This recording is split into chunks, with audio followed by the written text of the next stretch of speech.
So after some modification, I can upload it then to Elias so that everybody can participate. But rest assured that I will cut out the participants pane so that nobody sees who was participating or not. What I cannot do is, if you ask a question, I will not be able to cut out your voice. So, so if you don't want to be recorded by asking or responding, you can do so using the chat. That would be great. For people who don't care being recorded, at least the voice being recorded, it's fine if you ask questions, etc. Just as in the classroom, raise your hand and then here we go. Good. All right. Is there anything that I should know? Is there anything that was left over? I got it that you had a session last week with Louisa, and now the question is there anything that remains unclear from where we were last time? If not, we would just continue, right? Okay, no. Good. So the overall question was, I think that is where we left off 2 weeks ago. No, actually 3 weeks ago. 2 weeks ago, there was no course. Where we left off 3 weeks ago was models of the innovation process. And we left with the question, why do we have models? Why do we think in models? And this does not only apply to innovation management, it applies to all sorts of fields in the social sciences. And of course, in the natural sciences as well, but this is nothing that concerns us, but social sciences is relevant. So why do we have models? What's a model anyway? This is, I think, one of the last questions that we ask. And so that we're on the same page, I ask this question again, and you may use the chat to fire some responses. What is a model?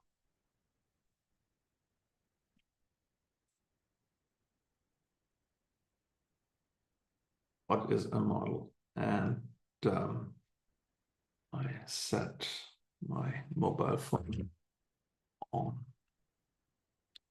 lecture mode so nobody disturbs us. So what is a model?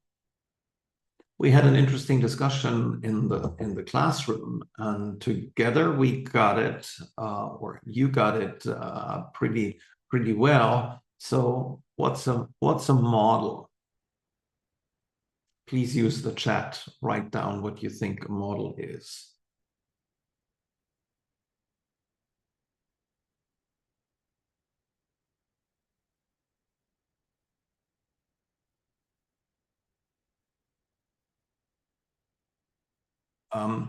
Okay, can you give me a sign that you are all still there, like thumbs up or anything, please? Yeah, at least one person there. Great, thank you. 2, wonderful, great.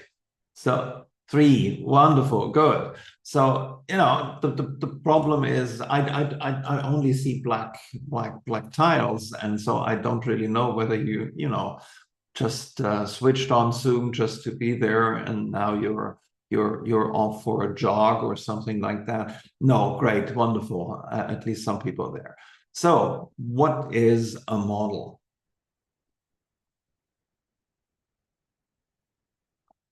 All right, I'll help you. We said that models are simplified representations of the reality. So simplified representations of reality. So we try to depict reality, things that are out there, phenomena that are out there in a language. And this language, and we haven't really talked about this language can be a mathematical language.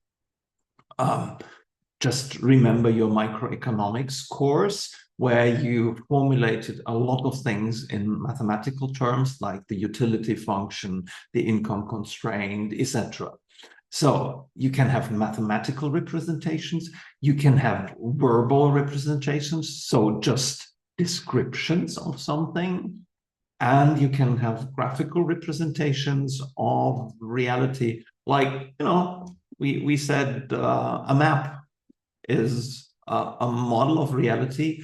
And if you like, you can also say that this is part of social sciences, in a sense, if you believe that geography is part of social sciences as well. So you can have mathematical representations, you can have text representations, or you can have graphical representations.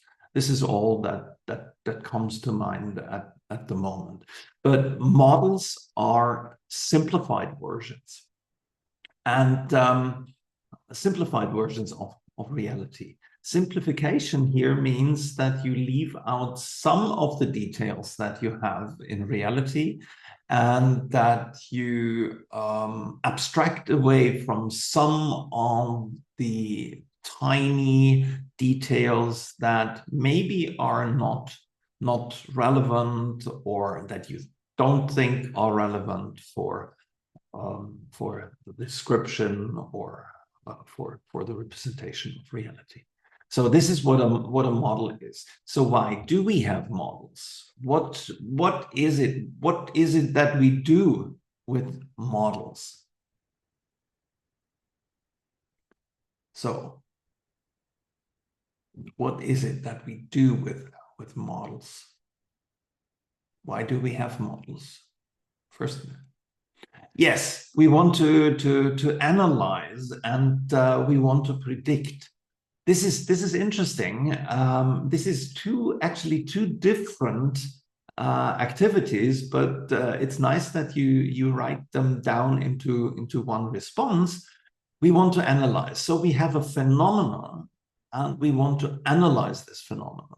And why do we analyze a phenomenon? One way would be we would be able to predict. We would like to predict maybe the future outcomes of something. So analysis of the model can help us with prediction. Is there other things other activities that we would like to be the result of the analysis? So we analyze to predict. Is there anything else that we would analyze to achieve? So prediction is important, but it's not the only thing that we want from models. What else do we want from models?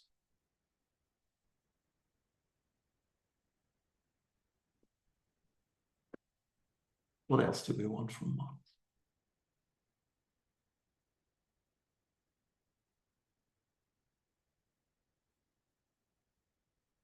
Prediction is nice. Prediction is great. I think another goal of having a model is not only to predict, but to understand. We want to understand a phenomenon. So we analyze our models and try to understand a certain phenomenon. And then you would say, oh, probably it helps to understand if we want to predict.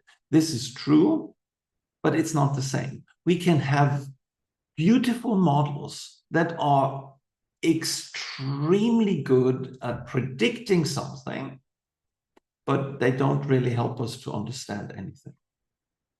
So take, for instance, these large language models. It's a model of the language. They're pretty good in predicting, the next word that is going to be there in a text. But these models do not help us to understand the structure of language, for instance. So prediction and understanding is maybe something different. So we want prediction very well, and we want understanding. So is there a third thing that we want, that we might want from models? The third one, I think, is sometimes models help us to explain something. So they have a didactical nature. And this is important. So what is a model? Here we have it. It's a simplified picture of a part of the real world. It has some of the characteristics, but not all of them. Okay. So why do we have models? And there is this question, why do we have models, is directly relating to what you see here on this slide. Is we have three different types of models. We have normative models. Normative models, prescriptive models. So prescriptive models are models that say, okay, after a certain analysis, we come to a certain model, and this model tells us how to carry out something, how we should do something. So if we break this down to the innovation process, the normative model tells us how we should set up the innovation process, how an innovation process should be designed to be efficient, to be risk reducing, etc.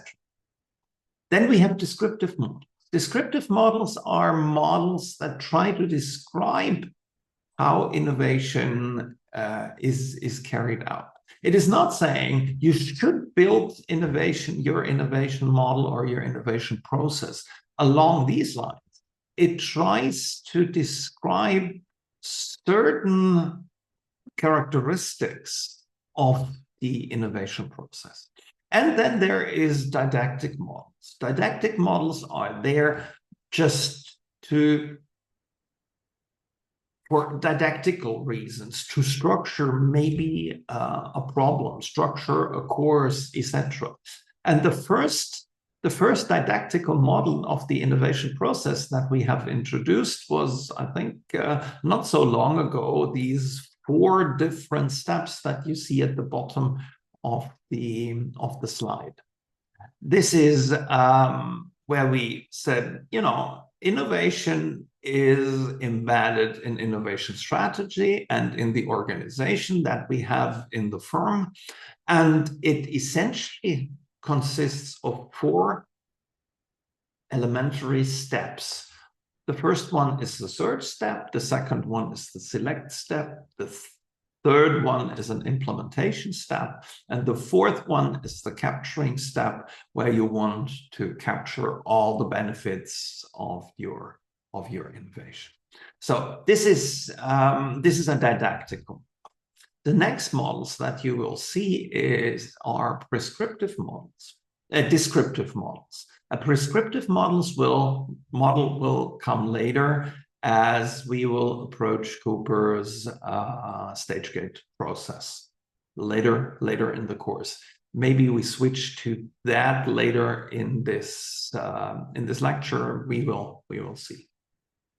Okay, now let's look at different generations of models. There is, from the 1st to the 5th generation of these innovation models. All of them fall into the descriptive category here that you see here. They are not normative, and for most part, they're not didactical models. They're descriptive models here.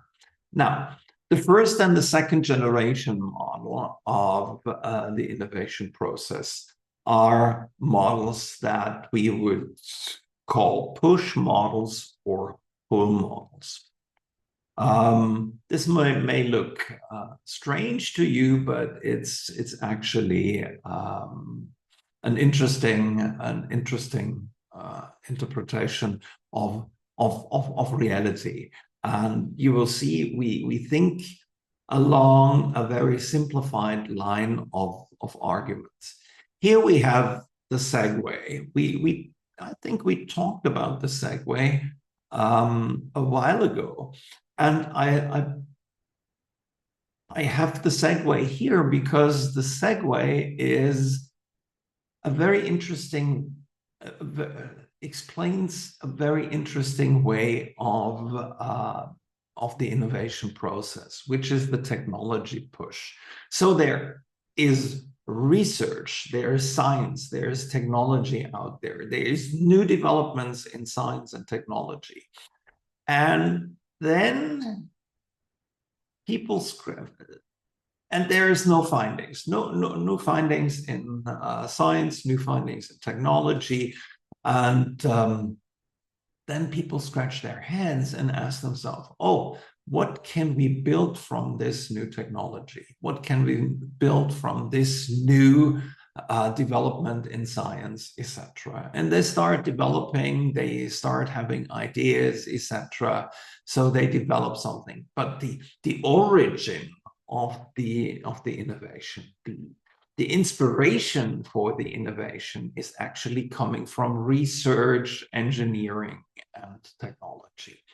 And if we conceive a linear process that starts with research, development, or a sequential process, then we would say that technology, science, technology pushes the innovation project through this linear sequence of steps. So from research to development, from development, we have developed a product, then to manufacturing, to marketing, and then to sales. So the market is back here, science and technology is there, and the innovation process is pushed.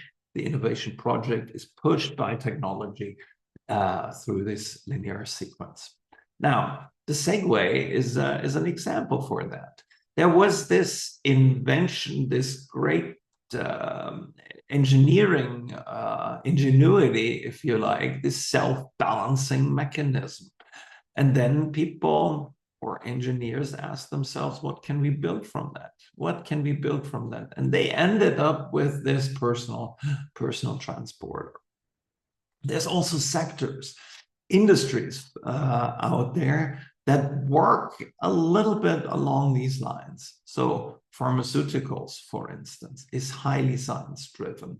So the identification of new substances with new with potential for new medication. So the substances, and then people start thinking, oh, how can we use this? So science is the source of the innovation process. Now, if you are a firm, you have to decide which one of these technologies, which one of these scientific breakthroughs, if you like, you select for your innovation process. And on the left-hand side of this slide, you have a bunch of criteria that we go through briefly in a minute. And based on this criteria, you look at the technology. What kind of potential for application do you have? What opportunities for application do you have? Is this likely to diffuse, or is there any hampering factors that are making this unable to diffuse? What's the potential for development? What can be developed from this, and how mature is the technology? How mature is the science behind this? How fast are we able to develop that? So you always reference these criteria against the competences, resources, and strategies of your firm. So you think, oh, how can we develop this? Do we have the resources to develop this technology, this invention further? Does this fit into our strategy? And of course, what you do is you always consider the competences, resources, and strategies of your competitors as well. And you look at the features of the technology. What's the technological complexity? Can you handle this? Does the technology depend on other technologies that you either master or you don't master? So, or is there complementary technologies out there, substituting technologies? Complementary technologies are technologies that you need, that you require to make the technology you're analyzing really working. Substituting technologies are, of course, technologies that do actually the same thing, perform the same services, but are different. So very, very important here. And features of the technology application. Can you really control the application? Can you develop a degree of monopoly from this technology? So how is the technology protected? And of course, are there environmental and social issues for or against that speak for or against this technology? So a whole set of criteria that you have to look at when identifying an attractive technologies for your firm. And then, of course, you select these technologies, and in parallel, you need to think about what are markets that you can compete on with these technologies? What are attractive technologies? And only when technologies and markets come together, then you will have a good area of innovation. All right. Now, the Dyson is a little bit different. The Dyson is a little bit different because Dyson, the engineer, identified a problem, identified a market, identified a demand.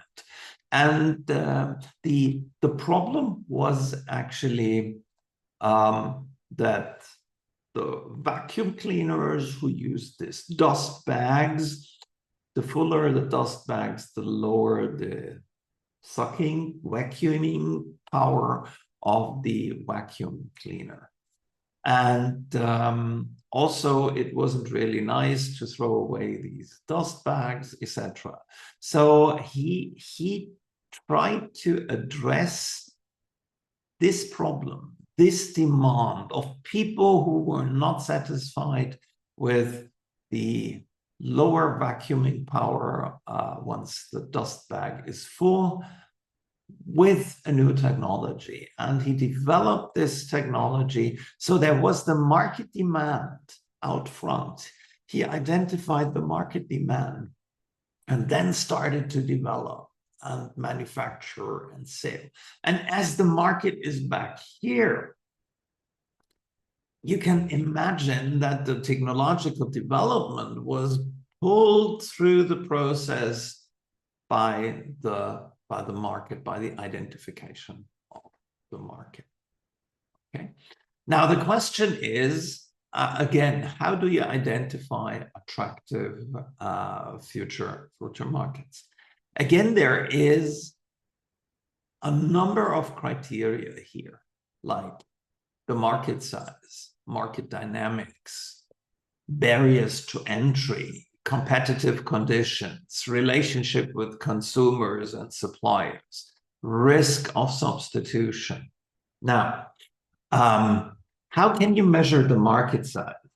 So imagine you're doing an internship at a company, and they say, oh, we're interested in attractive future markets, and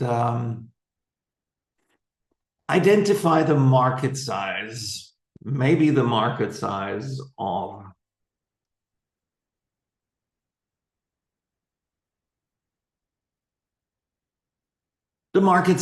dog food in the US. How could you do this? How can you measure the market size? First of all, how do you measure the market size? What's the unit of measurement for the market size?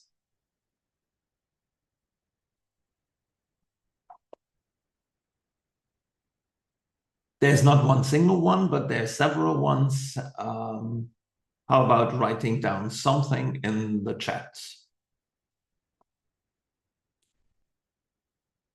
Okay, wonderful. Great. So you can measure this by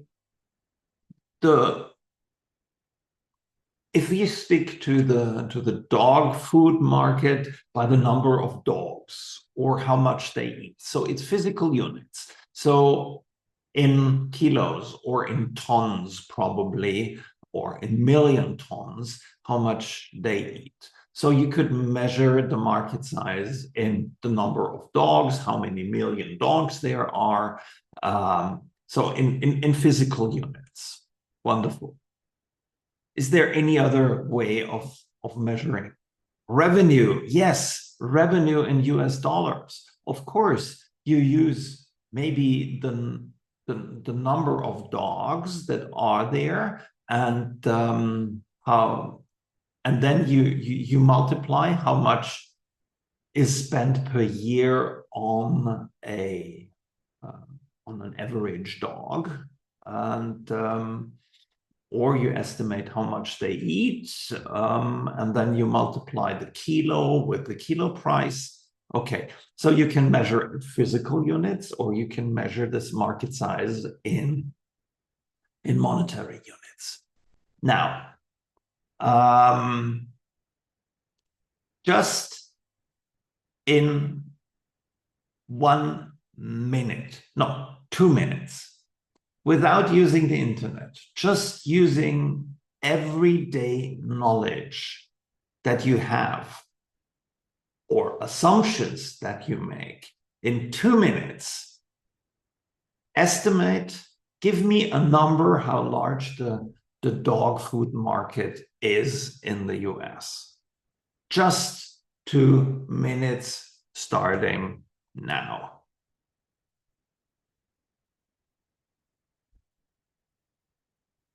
Don't use the internet. Don't Google.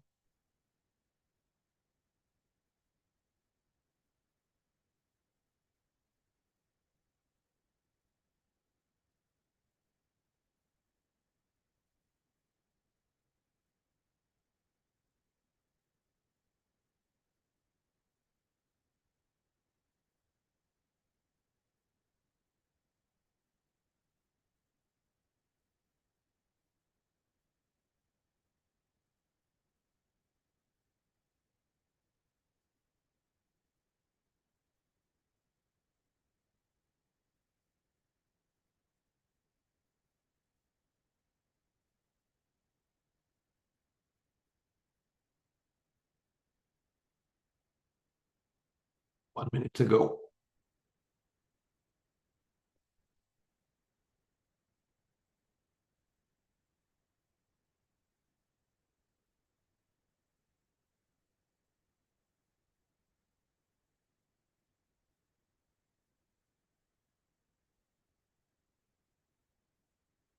Okay, wonderful. What is your result? How large is the dog food market in the US? Just punch it in.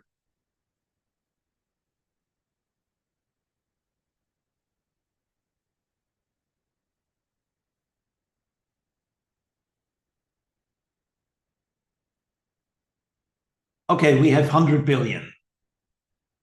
Wonderful. 30 billion. Wonderful. 20 billion.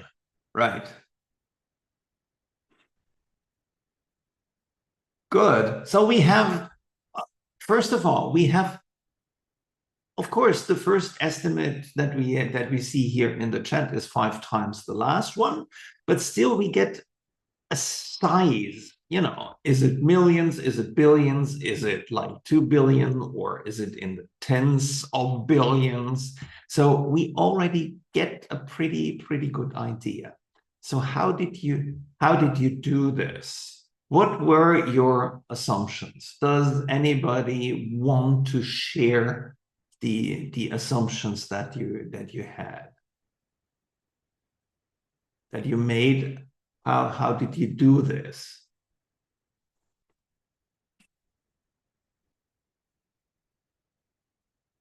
The 30 billion candidate, would you share your way of reasoning? How did you do this? How did you compute it, estimate it?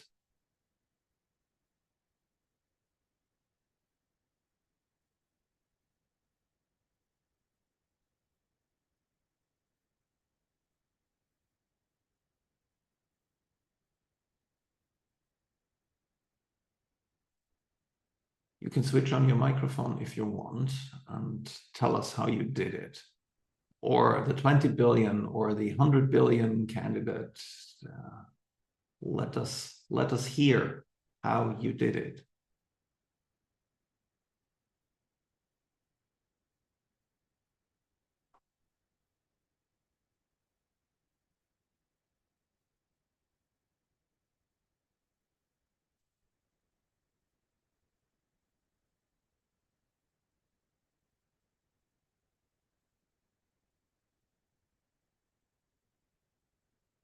Okay, so you probably have just estimated.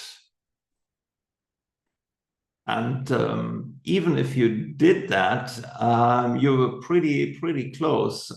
Depending on the source you look at, it's about 35 billion. Now, how can you do this quickly? Quickly is number of people. How many people are there in the US? I think it's around 350 million. 350 million. And then you think, okay, how many households do we have in the US? Well, how many households do we have in the US? Well, I don't know. How many households do we have in the US?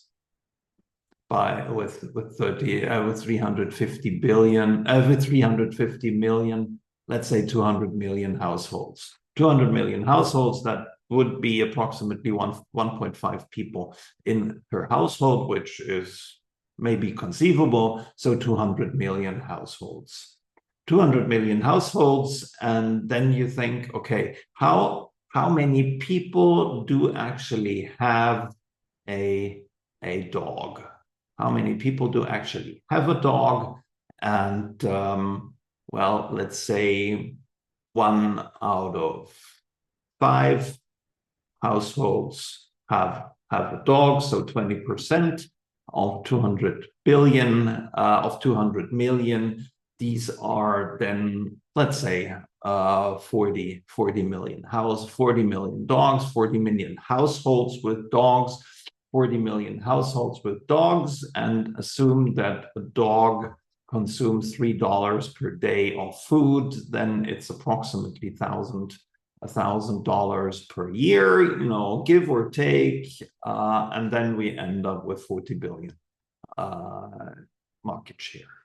So without any, and I've done this over and over again with people and courses, and even in larger courses, and people with different assumptions, etc., are pretty close to estimating the size of the market. Usually it doesn't matter for a first estimate. It doesn't matter whether you are right to the first digit. It matters when you make an idea screening first to get an idea. Is this market like in the 100 millions? in the billions, in the tens of billions, or in the hundreds of billions. And with these kind of very simple assumptions, you can actually get quite far, quite close to this. So 30 billion, 20 billion, 100 billion is it's more or less okay. So we would say quite a decent market. So this is the market size. Market dynamics. What does market dynamics actually mean? It's there. It's there on the slide. But what does it mean? What does it refer to?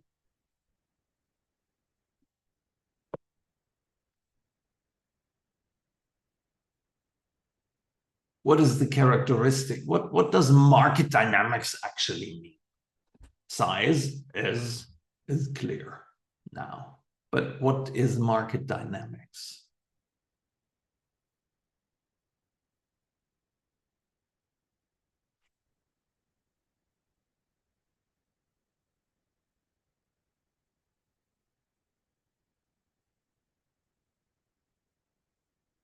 You can write it in the chat.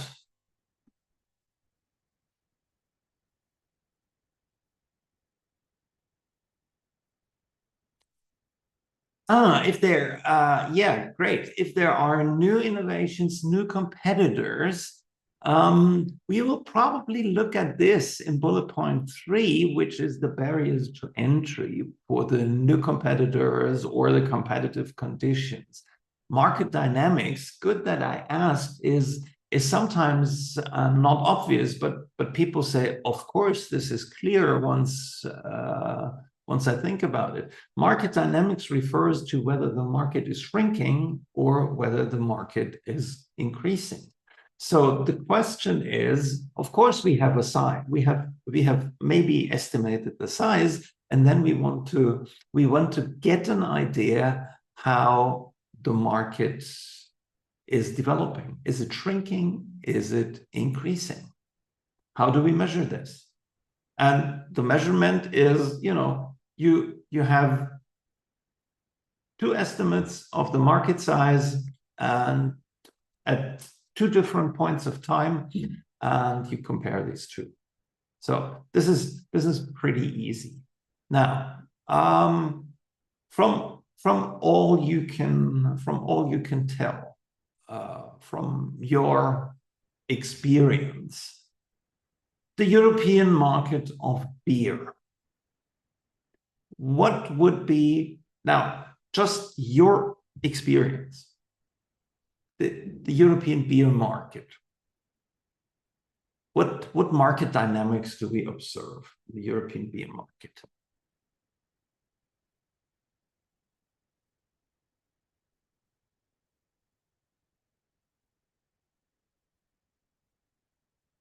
Is it shrinking? Is it growing?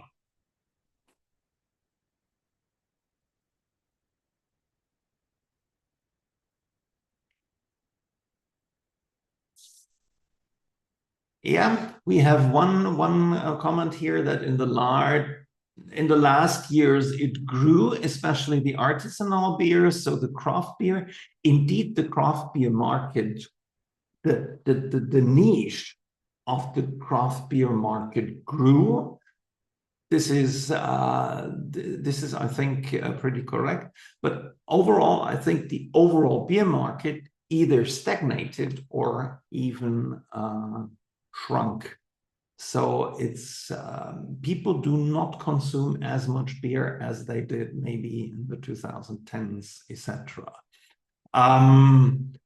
They consume more mineral water increasing market or growing market. They consume more wine, etc. So beer market is a little bit decreasing, but of course, and other markets like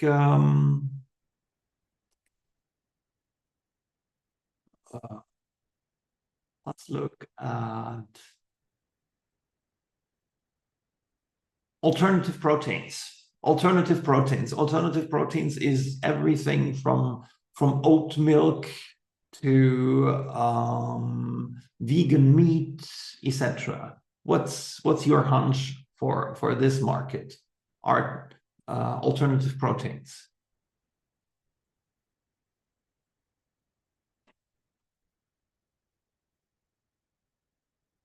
Yes, definitely, it's growing. This one is growing tremendously, and of course, you see this also in the product assortment that your favorite supermarket carries. It increases, it grows, all sorts of things. Now, barriers to entry. If you have a market that you analyze, you look at how easy or how hard it is to enter. What can be barriers to entry? What hampers firms to enter a market? And this is what you analyze. So, what can hamper firms from entering a market?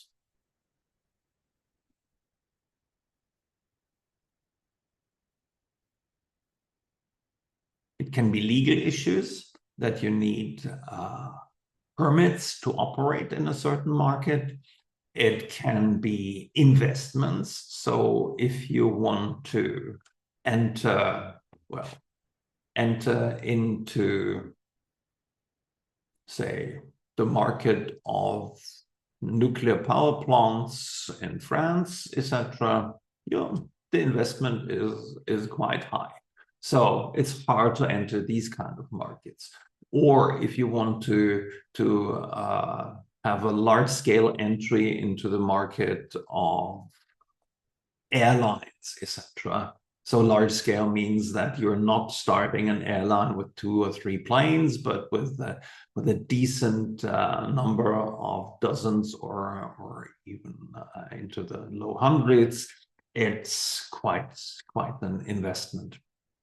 Or so investment can be a barrier to entry in a market.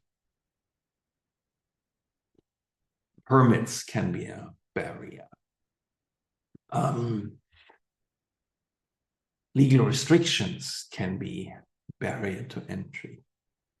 Technologies can be a barrier to entry. So if you have not legal access to a certain technology that is required to produce something in a certain market, then it's hard to enter. So barriers to entry are important. The competitive conditions. This is how many competitors are there? How intense is the competitive condition? So, for instance, if you want to enter into the German food retail market, it's a pretty tough competition there. It's like 4 or 5 different companies that make up the oligopoly of the food retail in Germany. And I think in most of the countries where you're from, it's the same. Highly concentrated food retail, very hard for outsiders to enter, and very competitive, which means that the margin is not very high, so sometimes it's not attractive. The relationship with customers and suppliers is important. And of course, if you're entering the market, the risk of substitution has to be accounted for. The risk of substitution is, of course, is there products out there that have the same functionality that your product has to the consumer?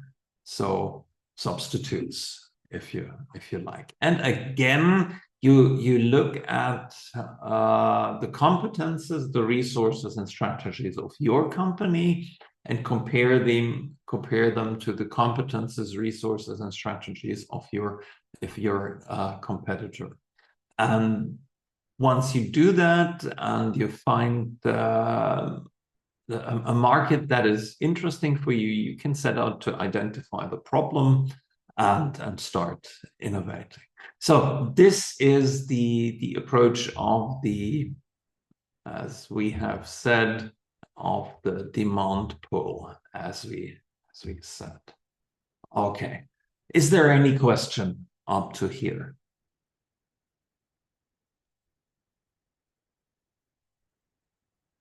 If not, we continue. Now, what we had here is, as you see below, and as you see below here as well, is a very linear and a very partial view of the innovation process. And of course, this is not without risks. Looking at the innovation process only from this partial view. These push and pull models emphasize either technology or they emphasize the market demand. And they don't really come together and bring technology and consumers together, or consumers and technology. And this seems a little bit tricky. Innovation is not isolated. It's a part of a broader system. More things interact than just technology and consumers. And if we only look at one dimension of innovation, so the product or the process, or product innovation or the business process innovation, without considering that they're interrelated and without considering the subcategories, it's also a little bit restricted. So think about, I think we already talked about this, that it's hardly conceivable that companies bring a new product to the market with their old business processes, with the old production process, with the old marketing process, with the old communication process, etc. It's hardly conceivable that this is the case. Usually, product innovation, business process innovations go hand in hand quite intensively. Also, we see it over and over again that companies who bring new goods to the market complement these new goods with new services. So also, this is not either you have a product innovation in goods or a product innovation in services. Sometimes you have a product innovations in goods and services. And so looking at only one of these partially doesn't really do the trick. Innovation is not only R&D, so the science and the development. It's not only the domain of specialists. It's not only the domain of experts, but you need a lot of input also by not specialists, by knowledge input from others, etc., to make an innovation work. And it is not only about understanding and meeting consumer needs, because if you understand the consumer needs, but you do not have the capabilities to make the solution technological feasible, then it's a problem as well. So you need R&D capabilities and the consumer understanding. So you have to bring together the R&D capabilities, your development capabilities with the market needs. Innovation, as we have said over and over again, is not only along the technological frontier, not only something that is extremely new for everybody, but sometimes innovation is the reference point for innovation is what the firms did before. So this is important. Plus, sometimes you have technologies at the frontier, at the forefront, cutting-edge technologies that consumers are not willing to pay for. There is quite a number of examples out there. For instance, the Apple Newton. Apple Newton was a device that was a personal digital assistant. You can send emails with it. It had handwriting detection. It was a calendar. You could browse the internet with it, etc. It was the size of a pocketbook, and it was brought to the market, I think, in the mid 1990s. And of course, it was a little bit pricey, but it was way ahead of the time. And people had no willingness to pay for this device. If you fast forward 20 years from there, mid-90s to maybe the 2015 or something like that, you had people with smartphones that could actually do most of the stuff that the Apple Newton could do as well, and everybody had this. So Apple was at the technological frontier, but the product was a flop because there was no willingness to pay for this. Innovation is not only a business of large firms, but also of small firms. We've talked about Schumpeter Mark I and Schumpeter Mark II. And innovation is not only about the big leaps and the radical innovations, but also, as we talked about it, in small increments and small steps. Sometimes innovation does not come out of the strategically targeted initiatives. Sometimes innovation comes around unattended. It comes,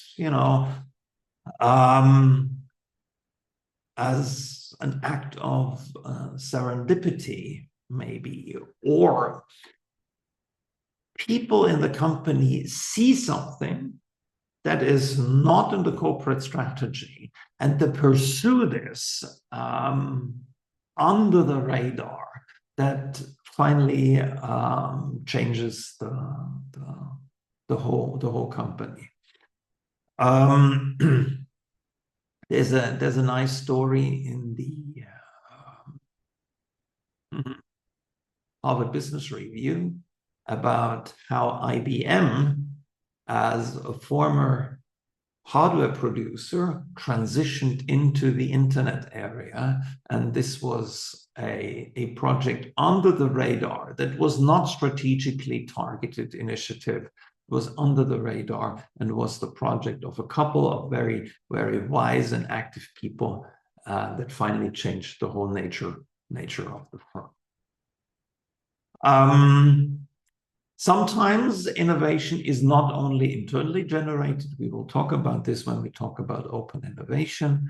And sometimes innovation is not only concerning single firms, because no single firm can actually have all the knowledge, all the technology that it requires to innovate successfully.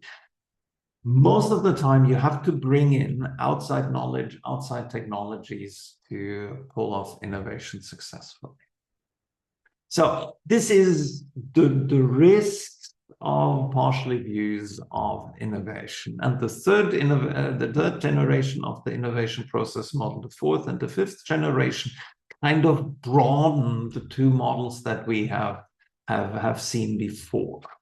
Now, the third generation model is a coupling model. A coupling model means that the process itself is not that linear again. There is a lot of communication and feedbacks. Now, if we go back here, it suggests that research feeds its output into development, then development occurs, development feeds its output into manufacturing occurs, etc. There's no obvious feedback, otherwise it wouldn't be that linear, okay? And the coupling model, the third generation model, says, wait a minute, when we look at firms, there is communication going on between research and development, between development and design, between design and prototyping, testing, between testing and operation. So these arrows here are feedback loops, are communication loops, etc. So within the innovation process, the third generation innovation process model tells us there is communication going on. It's not that linear as we have seen this. The fourth and the fifth generation innovation process model look at the fourth generation model, says that we need collaboration. We need collaboration with outsiders, with alliances. We need collaborations with suppliers. We need collaboration with customers to bring in knowledge, and we need within the organization we need something like cross-functional teams that develop, maybe research, develop, and design together, design prototyping together, and we need a process-based organization, etc. So again, we broaden this again, and what it also emphasizes is horizontal research alliances. Horizontal research alliances is if companies who are actually competitors start developing things together. So if BMW and Mercedes start developing things together, or if companies that, well, if companies start an alliance on bringing forward a certain standard, etc. These are horizontal alliances, and these are part of the fourth generation model. And the fifth generation model is a very strategic model. You integrate on a strategic level, you integrate customers, suppliers, you integrate innovation communities, you integrate networks. This is very much along the open innovation paradigm that we will discuss later. So you have an innovation strategy and bring in everything also from the outside of the firm into the firm. And if you look at this here, there's interaction with suppliers and with markets, but you still take in science and technology and feed into markets. And here we have, you feed back to science and technology, give back to science and technology, collaborate with science and technology, collaborate with the market size, with the market, and collaborate here with customers, suppliers, innovation communities, and networks. So these are the 5 generation models. This is the latest one. And again, it's just a description. This is not telling you how to do innovation. This is not telling you how you should set up innovation in your company. There is another model, and we will have it probably in one of the last lectures of this course, the stage gate process model, where we have the norm, the prescription of Bob Cooper saying, this is how you set up your innovation process. Okay, so this is just description. Now,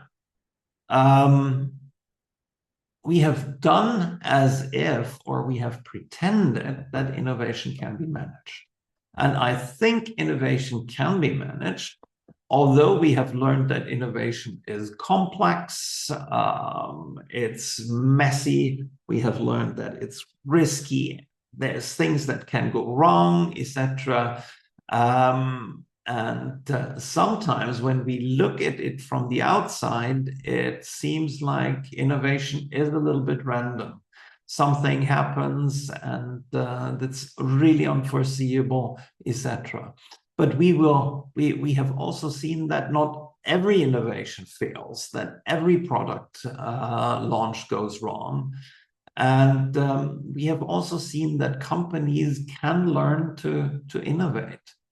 So how can we manage innovation? And I think innovation management is about the conditions.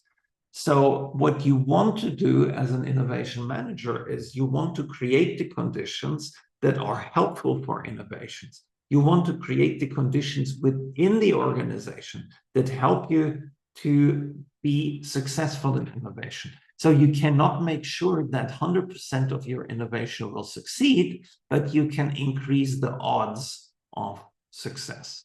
And this is what innovation actually does. Learning innovation management, and I think we will start with part 5. Yes, we start with part 5 here right away. I jumped over routines. That's a little bit abstract. If you want to read about routines, you can do so in the textbook. And let's start about innovation. Let's talk about innovation and measuring innovation and innovation success. I think this is important because you have certainly heard this, and I'm not really sure who said it. There are a couple of people saying it was Peter Drucker who said it. Others said it was Michael Porter or Norton Kaplan said this.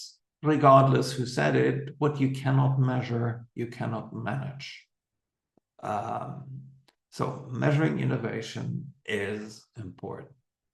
Now, without jumping ahead in the slides, can you write down in the chat, how can you measure innovation?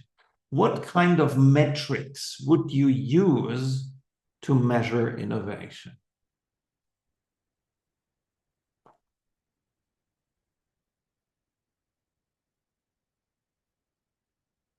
What kind of metrics would you use to measure innovation?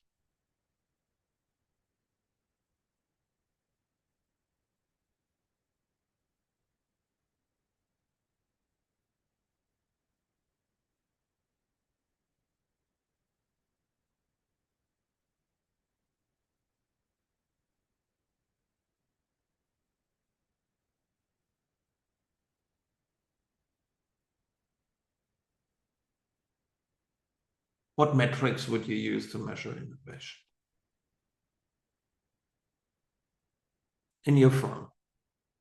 So if you want to write a report on your firm, you're an intern in the firm and you had to write a report about innovation.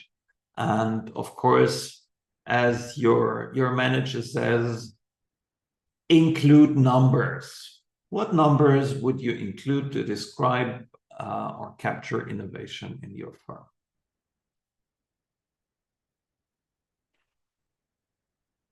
Please use the chat.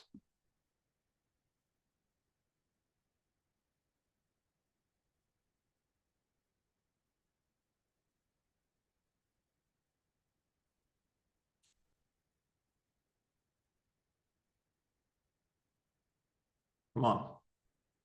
Numbers.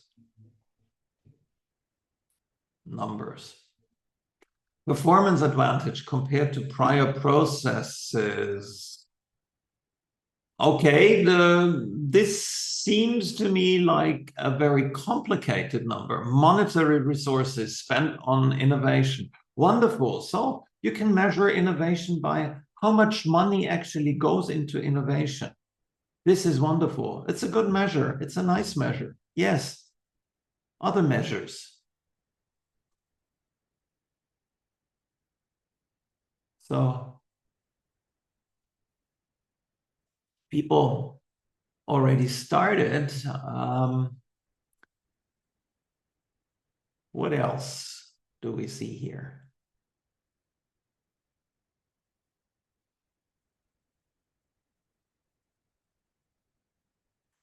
What else?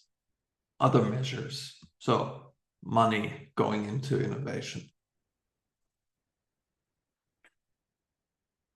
All right, let's look. Wonderful. We look at an internal view now. We do as if you as an intern are part of the firm. And you can, go around certain departments, the accounting department, the management accounting department, etc., and collect some data. And there's typically we differentiate between input metrics and output metrics. Input metrics is actually a metric for stuff, I would say, that goes into the innovation process. So you can think of the investment in terms of the ROI. So it would be the I category of the ROI. The output metric is what comes out of the innovation process. So we think of the innovation process as something goes in, then there is the innovation process, and something comes out, and we can measure what goes in and what comes out. You can think of the output metrics as the R in the ROI. Okay. Now, the monetary resources spent on innovation is clearly an input metric that we have seen here in the chat. Some sort of performance advantage would be an output metric here. So we have both covered already nicely here. In general, what you could do is an input metric, just to give you an example. As we have said, the R&D spend as a percentage of sales. So it's close to the monetary resources, but when we look at innovation expenditure as a percentage of sales or R&D as a percentage of sales, innovation expenditure is a little bit broader. R&D is just what is used in the R&D department for research and development. Innovation expenditure typically also encompass marketing expenditure for the new product, implementation expenditure for new processes, schooling, education of people on the new technologies, purchasing expenditure for machines that are required for innovation, etc. This is innovation expenditure. R&D expenditure is just, what is spent for research and development. What we most often do is we scale this as a percentage of sales, or then we call it innovation expenditure intensity or R&D intensity. This is this here. You can also measure it as the number of innovation projects started in a certain period of time, or the number of ideas in the idea pipeline, or maybe even the number of new employees in R&D, or the number of new employees committed to innovation, etc. The output metrics would be something like maybe the number of new products launched in a certain period of time, the revenue growth from new products, ROI on innovation activity, number of patents applied or granted, all these other sorts of things. So the input metrics are a good measure for everything that happens early in the innovation process. And the innovation metrics are very responsive to what you do as a manager. So you say we employ more people in the R&D department, and suddenly your R&D spend increases. Or we ramp up the innovation expenditure, etc. Then you immediately see it here. There is a considerable time lag between the revenue and profit growth from new products and what you as a manager can actually do.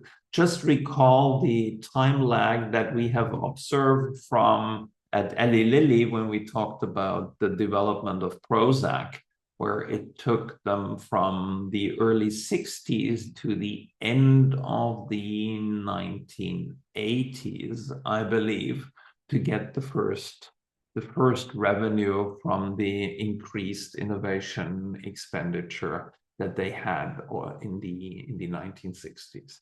So it can take quite a time, and so the output metrics are less actionable. You cannot just say, oh, we just apply for patents or increase the number of patents. You have to feed this with increasing input. And when we look at innovation, we can measure innovation. We can measure different issues with our innovation metrics. We can measure capabilities, capabilities of the firm, we can measure structures of the firm, we can measure the culture, try to measure the culture, we can try to measure the leadership and strategy, and finally the business and the product image. And once you see this here, it's obvious that capability, structure, culture, and leadership are more easily measured by input metrics, and business and products are more easily measured by output metrics. Now let's go through this so that you as an intern finally have some sort of measures where you can accumulate a report on the innovation activities of a company.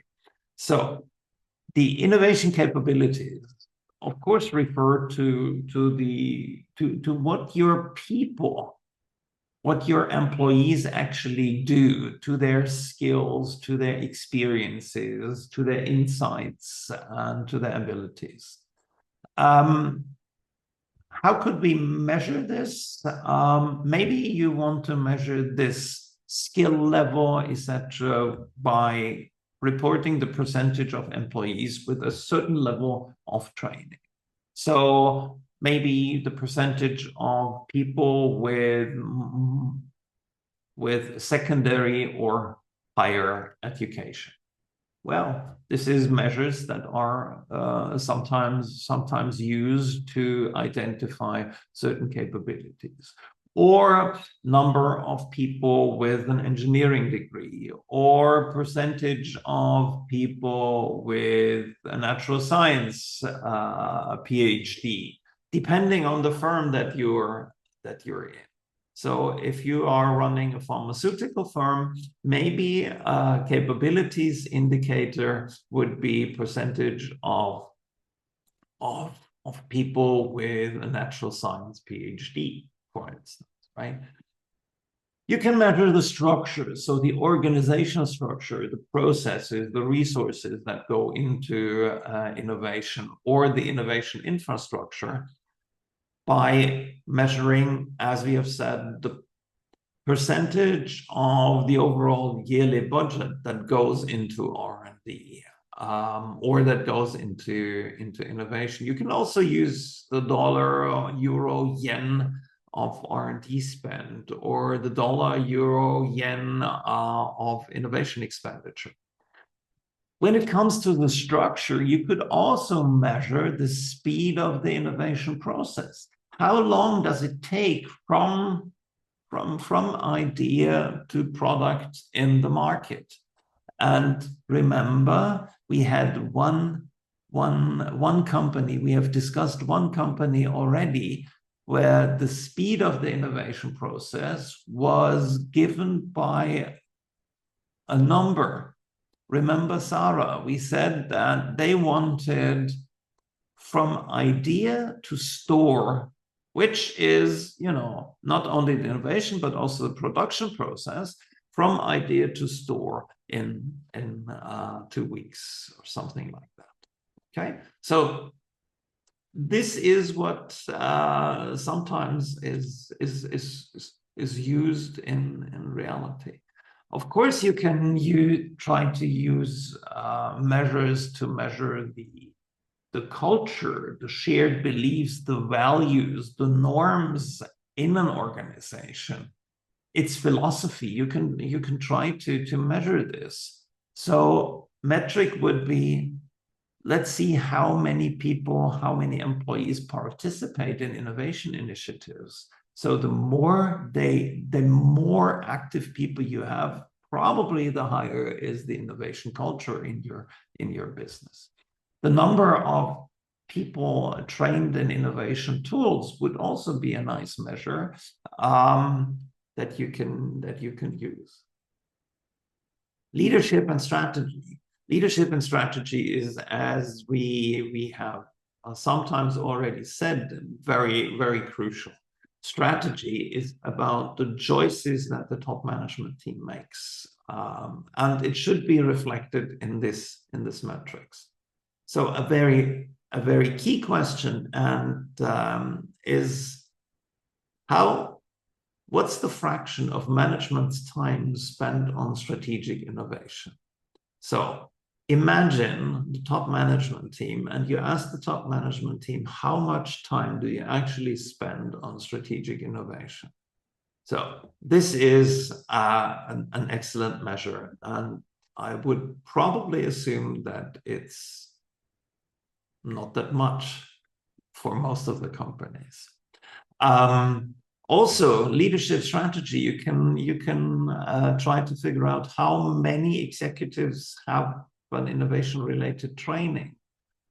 How many or what's the percentage of products or strategic innovation projects that are assigned to top management sponsors? So how involved is top management into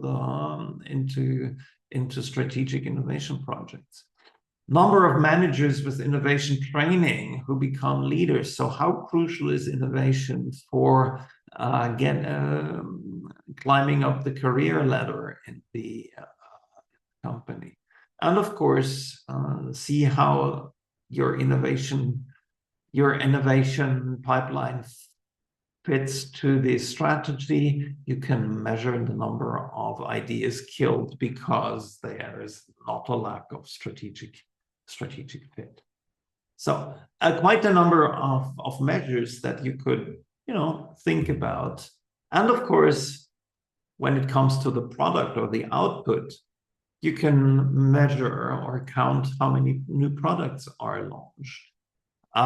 What's the revenue from this new products as a share of sales? Actually, this is sometimes reported in annual reports. What's the share of new products younger than 3 years typically, or younger than 5 years, as a share of sales?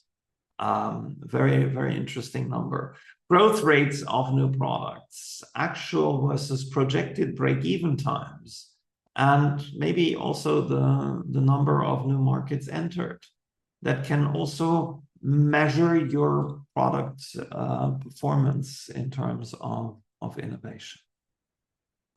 So that was the internal view. And of course, it's great because the internal view can be very detailed if you have access to the right number of to the right numbers, to the accounting system, etc. So it's good for internal analysis, but it's not good for comparing. So for comparing companies, you need a little bit more information that is more readily available, not only for your company, but also maybe for your competitors, for the whole industry, etc.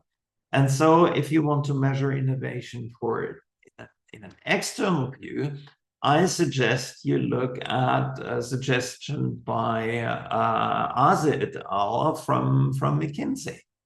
And they say, well, we want 2 conversion metrics that are built from 3 metrics that are not so hard to figure out or not so hard to find from other companies, from your industry, etc. So what you need is 3 metrics here.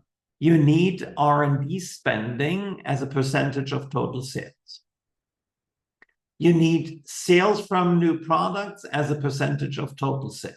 This is just one of the last metrics that we have seen. This is an output metric. This is an input metric. Remember?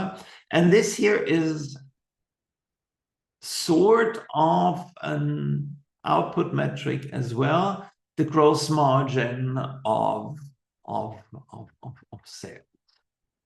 So now the conversion metrics are here. You try to figure out how the R&D generates new products. So you divide the sales from new products by the R&D spending as a percentage of total sales. So you can easily see that the total sales cancel out once you divide this, and what you get is an R&D to product conversion ratio. This is this here. And then the overall question is, how does the new products contribute to your bottom line? And then what you do is exactly the same. You divide the gross margin of total sales by the sales from new products. Again, the total sales cancel out. And what you get is how well do your new product sales convert into higher gross margins. This is actually what you want at the end of the day. So how well do R&D convert into new product sales? This is this conversion metrics, and this conversion metrics is how well do your new product sales convert into higher gross margins. So these numbers are relatively easy to identify if you search. Here are some sources where you can get at least some ideas on the industry level, and you can then start comparing your company, because you have these numbers for your company, you have these numbers for the industry, and then you can compare your company, benchmark your company on the industry. That is it for today. Is there questions, comments, etc.? I stopped the recording so you can ask through the microphone without being recorded.